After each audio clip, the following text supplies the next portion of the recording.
Assalamualaikum warahmatullahi wabarakatuh. Perkenalkan, kami dari kelompok keempat. Kami akan diskusi mengenai jenis-jenis stres yang terjadi pada berbagai macam kegilaan. Perkenalkan, nama saya Ode Rusiana, NIM D1B117201. Indikasi awal stres pada tanaman bisa dilihat melalui fisik dari tanaman tersebut, seperti daun yang layu atau menggulung, daun yang berubah warna, ujung daun atau tepi daun mengering, serta daun yang mengalami nekrosis. Banyak faktor yang menyebabkan stres pada tanaman, diantaranya faktor biotik dan abiotik. Awal terjadinya stres biotik terbagi menjadi dua, yaitu di atas permukaan tanah dan di bawah permukaan tanah. Di bawah permukaan tanah terjadi akibat layu patogen yang menyebabkan kerusakan melalui penyumbatan pembuluh silem, sehingga menyebabkan penurunan potensi air dan mengganggu proses pertumbuhan dan perkembangan tanaman. Sedangkan di atas permukaan tanaman terjadi kebanyakan karena gulma yang menyebabkan terjadinya persaingan untuk mendapatkan cahaya dan air. Gulma juga memberikan dampak terhadap proses fisiologi pada tanaman budidaya.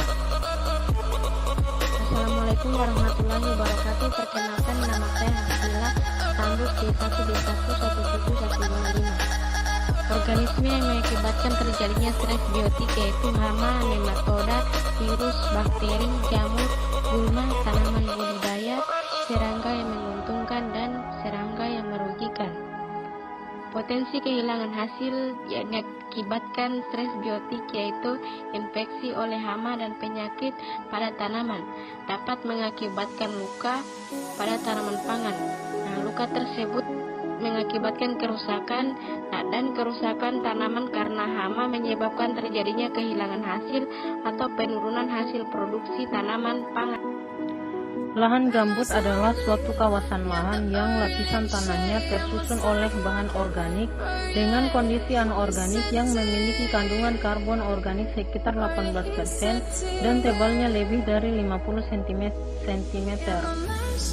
Lahan dengan lapisan penyusun tanah gambut memiliki karakteristik yang dibedakan secara fisik dan kimia. Secara fisik, tanah gambut mempunyai kadar air sekitar 100% hingga 1300% dari berat keringnya. Hal ini menunjukkan jika air dapat terserap ke dalam gambut mencapai 13 kali bobotnya. Sedangkan secara kimia dipengaruhi oleh kandungan mineral penyusunnya, meliputi ketebalan serta jenis mineral pada setiap substratum dan tingkat dekomposisi. Lahan gambut dibagi menjadi beberapa jenis. Pembagian ini berdasarkan pada klasifikasi kedalaman, posisi pembentukan lingkungan, tingkat kesuburan, serta tingkat kematangannya. Stres biotik yang terjadi pada lahan gambut terjadi karena tingginya tingkat jangkitan hama dan penyakit terhadap tanaman. Karakteristik lahan rawa lebak. Lahan rawa lebak merupakan lahan rawa pedalaman di mana kondisi topografinya relatif sekung dan air tidak dapat mengalir keluar. Lahan ini setiap tahun mengalami genangan minimal 3 bulan dengan tinggi genangan minimal 50 cm. Pada musim hujan lahan ini tergenang dan pada musim kemarau surut. Tekstur tanah pada lahan rawa lebak umumnya liat berdebu sampai lempung liat berdebu dengan konsistensi lekat dan plastik. Menurut Subagio 2006, sifat kimia tanah rawa lebak memiliki kandungan C organik dan N tinggi sampai sangat tinggi. Katian basal juga bervariasi dari tinggi sampai sangat tinggi. Kandungan fosfor tersedia juga bervariasi dari sedang sampai sangat tinggi dan pH masam 4,5 sampai 5,5. Kemungkinan stres biotik yang terjadi pada lahan rawa lebak yaitu rendaman atau genangan yang dapat menghambat pertumbuhan dan perkembangan tanaman sehingga menyebabkan penurunan hasil produksi.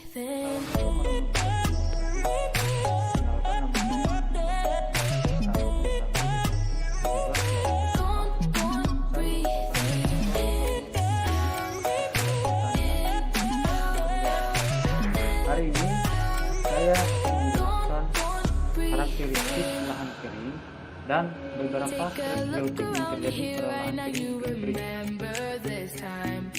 Lahan kering adalah hampa pemekaran lahan yang tidak tergenang air pada sebagian besar waktu dalam setahun dan berada di daerah iklim kering.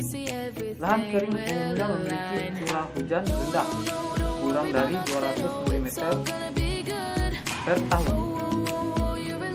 Kondisi lahan kering iklim kering umumnya berbukit dan bergunung dengan suhu tanah dangkal dan berbatu. Selain itu, pada lahan kering iklim kering memiliki kandungan bahan organik tanah rendah, pH tinggi, dan kekurangan hara NPK dan hara mikrotanah. Nah, stres biotik adalah stres yang terjadi akibat kerusakan yang dilakukan oleh organisme hidup lain. Stres biotik yang terjadi pada lahan kering iklim kering yaitu serangan gulma, di mana gulma merupakan tanaman yang memiliki daya serang tinggi.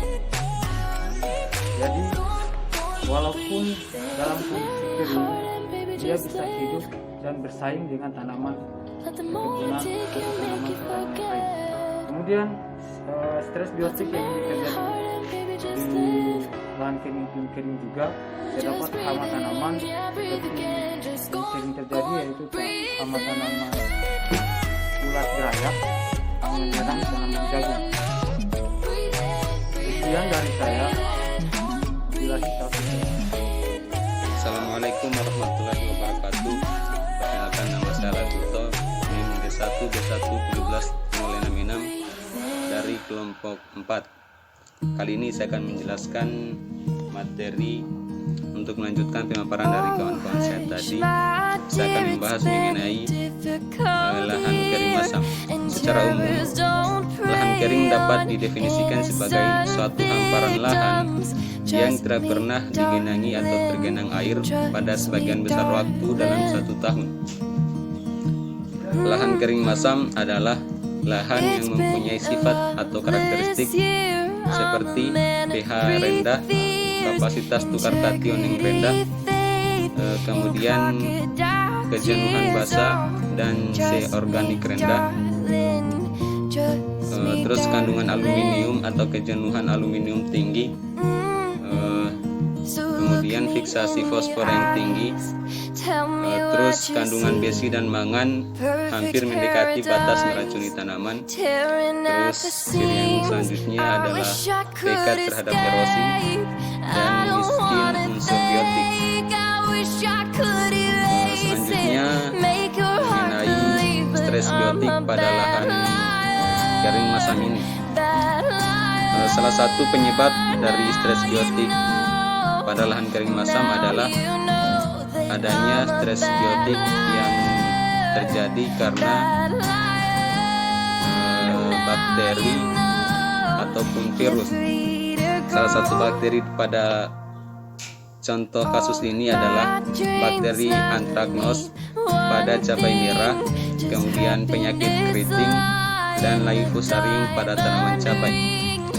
Adapun metode untuk pencegahan yang dapat dilakukan adalah bisa melakukan dengan cara yang pertama, memilih benih sehat dan bebas patogen, kemudian pemusnahan tanaman yang tertular dan penyemprotan fungisida, terus peningkatan daya tahan tanaman cabai terhadap virus kuning, dan juga aplikasi hara berimbang, misalnya penggunaan pupuk organik cair yang mengandung zat hara makro dan mikro lengkap. Tujuannya ialah agar tanaman cabai tumbuh subur dan sehat sehingga lebih tahan terhadap hama. Baik, mungkin itu yang dapat saya paparkan. Selanjutnya saya kembalikan kepada rekan saya selaku moderator. Terima kasih. Itulah hasil diskusi kami, lebih dan kurangnya mohon dimaafkan. Wassalamualaikum warahmatullahi wabarakatuh.